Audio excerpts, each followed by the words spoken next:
I am, thank you. You? Yeah, good, thanks. Obviously, Virgil said after the game at the weekend that it was going to be a team to crash a few things out. I don't know whether you were part of that, but you're able to give us any insight as to what was thrashed out in that, or at the very least tell us how positive an exercise that could be for you guys? I'm not aware of that, Virgil, what he actually said, but I think as always we had a post-match meeting led by me. I think once this season, as far as I'm aware of, the players came together. I don't even know which game that was, but was months ago already. So we did have a post-match meeting to talk about all the positives we've done in that game. But also shown where we can do a little bit better to make sure that if you have a performance like that, where you have so many shots, most shots by any team in the Premier League this season, that then doesn't result in a draw, but that result then ends up in a win for us. Obviously I mentioned Virgil, he's set to make his 350th appearance for Liverpool, becoming the 50th in Liverpool's history to reach that total as well.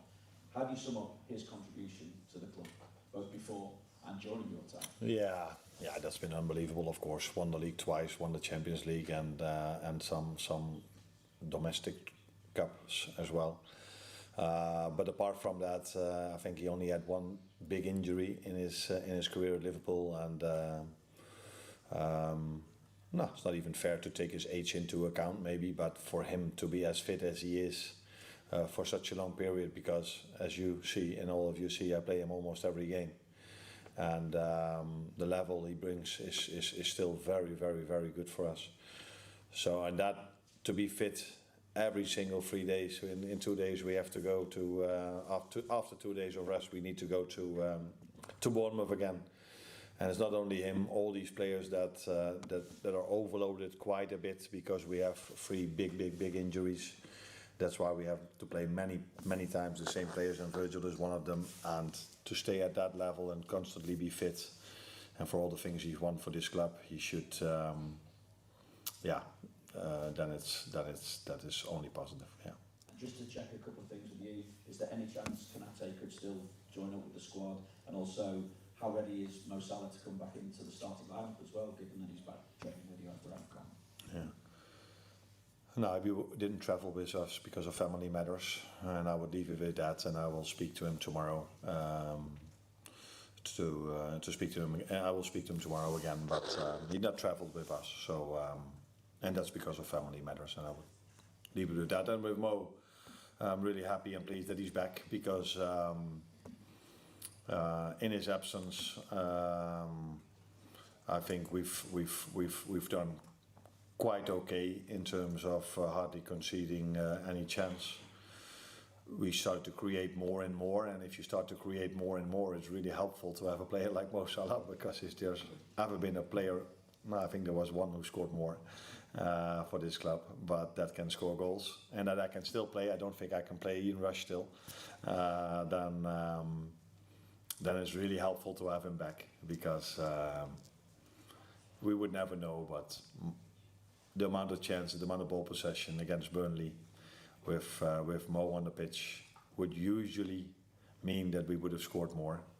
So yeah, that's why I'm really happy that he's back, because creating chances is nice, but we're only judged on the result, and that wasn't nice.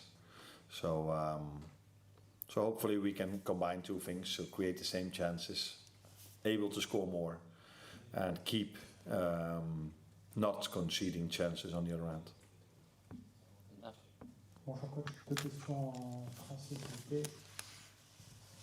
Vous êtes déjà venu dans ce stade il y a quelques années, c'est un souvenir douloureux pour nous. Yeah. Can you translate it one more time? Because Okay. Je disais que vous êtes déjà venu dans ce stade il y a quelques années, c'est un souvenir douloureux pour nous à Marseille, puisque vous étiez qualifié avec Feyenoord. Il y avait une partie, ce soir-là, il y avait une partie des supporters marseillais qui étaient pas là, il y avait un virage qui était fermé. Est-ce que vous vous attendez du coup à quelque chose de différent demain soir, parce que le stade sera plein?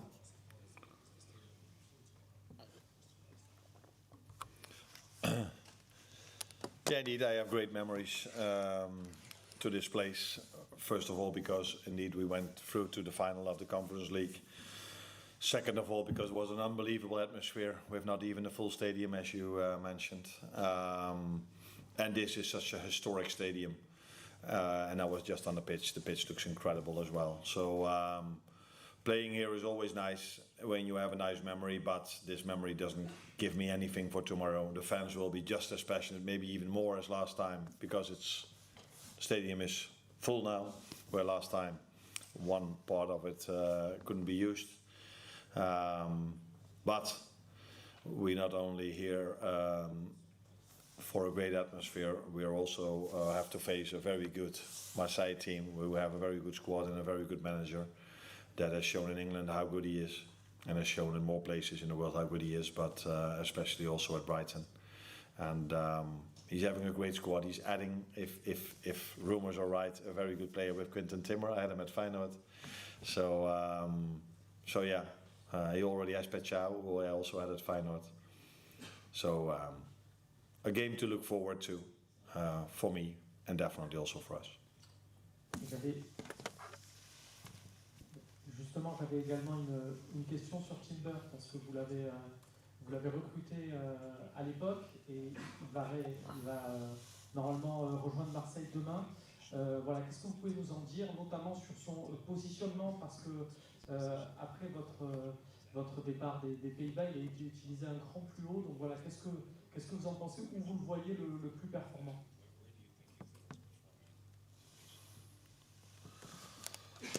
Now, first of all, I can only say very positive things about Quinten Timber as a person. His mentality in the time I've worked with him has been outstanding. A leader in the group, as I experienced it. Always showed up in big moments, so in difficult games we had to play, he was always there. So his mentality is like his brother, Quinten Timber, is outstanding. He can play in an offensive role, he can play in a bit more defensive role, but I think in between is in my opinion, his best. And with the way Roberto de Zerbi is playing, I would be surprised if this is not going to be a success, because de Zerbi has showed many times that he can bring the best out of players, and he gets a very good player with a lot of quality and a great human being with great mentality to work with. So usually that combination makes things really positive for Olympique Marseille. At the back. Oui, en français aussi, coach. Bonjour, Florent Germain de RMC Sport. Je voulais vous développer, si possible, sur Roberto de Zerbi. Est-ce que vous estimez effectivement que ça fait partie des grands coachs européens et peut-être voués à entraîner des clubs encore plus grands que l'OM? Il y a des rumeurs pour un retour en Angleterre notamment, je ne sais pas ce qu'il en est, mais est-ce que vous voyez à Roberto de Zerbi une approche tactique qui lui est propre, un style particulier, offensif et un entraîneur différent? Merci.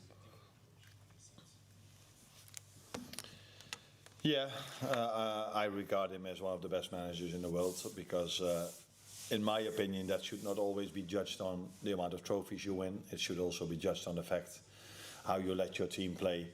And I think he's already working at a very big club, because Marseille is a very big club at the moment, but history-wise as well. And yeah, I'm not the one that's hiring coaches, but if I was one, he would definitely be very high on the list if I worked at a big club. Because I always like his team. I always like to watch his teams, and unfortunately he's working in France now, so I follow not the Dutch, yeah, as well, by the way, the Dutch league, but the English league, of course, a little bit more. So when he was at Brighton, I saw his teams playing more, but it's also what he wants. But he's a very good manager, and it's not always fair to judge managers only on what they win. It should also be the style of play should be, in my opinion, very important as well, and the development of players. And that's what you see with him, that players always develop very well. And then sometimes when he leaves, these players are not as good anymore as they were with him. And that usually tells me how good of a manager you are. Carl? Hi. All right. Just to go back to to know, when he left for the AFCON, I think it's probably generous to say he had maybe some doubts or confusion about his relationship with the club and with you. I'm just wondering if you can tell us or give us an idea of how you see your relationship. Has that changed since he's been away, or have you spoken to him about it since he came back, or how is the situation now as you see it? As normal as it's always been. There was only one exception, and that was the game against Inter, where I didn't took him, but for all other games he was there. And in the last game, he was at Liverpool. Before he went to the AFCON, he came in after 15-20 minutes, and I think he had a very good performance in that game. So we were 1-0 up at the time, and we beat Brighton with 2-0. So I think he left in a situation that was good for him and for us, because we beat Brighton and he played again. And then he went to the AFCON, again did what he usually does, scoring goals. Unfortunately he couldn't win the tournament, but there were other very good teams in that tournament as well. But got to the semi-final, and now he's back with us. And of course, I spoke to him today, and I'm happy to have him back, because as I said, this season I've only had two wingers who would tell me that's their favorite position, that are able to play more than 100, that have played more than 100 minutes in the Premier League, and that's Mo and Cody. And there are other players who can definitely play in that position really good, by the way, as well, like Jeremy Frimpong and like Florian Wirtz. But if I ask Florian which is his favorite position, I don't think he's going to tell me left or right winger. I think he's going to tell me another position. But he's able to play there really well, and Jeremy the same. I think he's mainly played as a fullback, but he's shown, especially also in the last game and also against Arsenal, how much a threat he can be off the right side. But in the last game against Burnley, he played as a fullback, by the way. So to have Mo back is of course helpful, because in his absence we've created a lot of chances and not always converted them. And I think I saw today that he scored 45 goals for Liverpool at Champions League level, and the next player is a player with 5 goals, Virgil van Dijk. So it's nice to have him back, especially if he's able to reach that levels again, where he was able to score the 45, and that's what he can show tomorrow evening. The front. Arne, good evening. I can't help asking, but what do you think about the rumors about Xabi Alonso in Liverpool? Does they hurt you, and do you feel the rising pressure from your fans who are booing their team? And maybe you've talked to Xabi, maybe he called you, sorry. Yeah, he called me. He called me and asked, what do you think about the team? Because I'm going to take over in 6 months. So can you tell me a little bit more? Or maybe earlier, maybe he takes over tomorrow. No. This is one of the most weirdest questions I've ever got. Yeah, what's there to say to your answer? I'm working here now for a little bit more than 1.5 years, and I really like my work over here. Won the league last season, struggled more in the league this season. That's also obvious. So yeah, what's there left to say? And the booze, that's also what you said.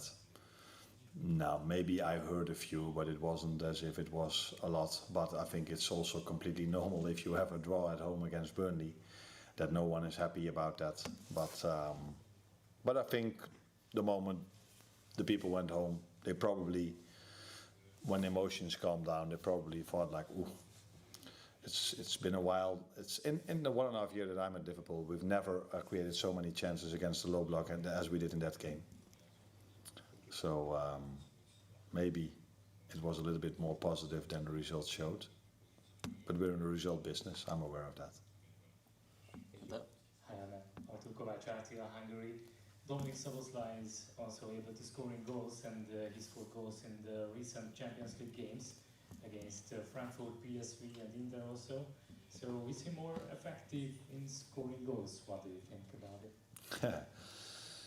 No, he's one of the players that is best if he plays at the midfield. And this year I had to use him a lot as a winger or as a fullback as well, which is a position he can play. But for obvious reasons, I had to play him also in different positions because players weren't available for several reasons. But that Dominik has had a very good time here at Liverpool.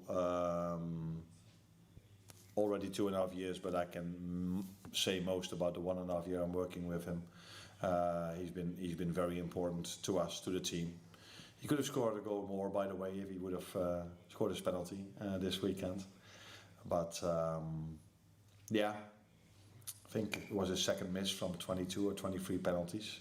It's probably not a coincidence that it happens in this season. So because every time it's when Alexander Isak scores his goal and we're thinking, bam, now he's going, he gets injured for 3 months. When we have a very good game against Arsenal in the last minutes, it's a big injury for Conor Bradley that makes us sad again. If we're 3-2 up against Fulham and we think, now we're going to go, we concede a 3-3 in extra time. If we're 3-2 up against Leeds in extra time, we concede a 3-3 again. So it's a constant repetition of moments where we hurt ourselves or we get injuries, and but this team has shown many times this season and last season that we're able to fight back in difficult circumstances. This club has shown that many times, but this club has shown that many times as well. And even this year, the amount of setbacks we had and the mentality they have shown every single game that they go out there, because there's not one game, except maybe for the City game, that we were outplayed. In the first half, by the way, not for the whole game. The Palace first half, Palace was definitely the better team on the pitch as well. So this team has showed so much mentality, doing it with a squad, because we have a few long-term injuries, that it's almost every time the same players that we have to give these players. But Dominik is one of them. A lot of credits for the mentality they've shown this season. And last one here with Jason. Hi, Arne. With Mo Salah being away, has it given you a chance to reflect on the situation, what happened before? Do you regret anything that happened before? And also, is it almost now a chance for a fresh start between the pair of you? I think I just answered that question already. There's been a moment in the season where I decided not to play Mo. And there's been one moment where I decided not to take him to the game. And for all the other games, he's been always in the squad, and I brought him in as the first substitution against Brighton. So at that moment of time, there's never been an issue for me, but at that moment of time, I think the outside world could see that there was no issue. And he's the first time he's able to be in the squad again. He is, because he trained with us today and he's in the squad for tomorrow. And let's see for the lineup tomorrow if you still think there's an issue. Brilliant. Thank you, guys. You're welcome.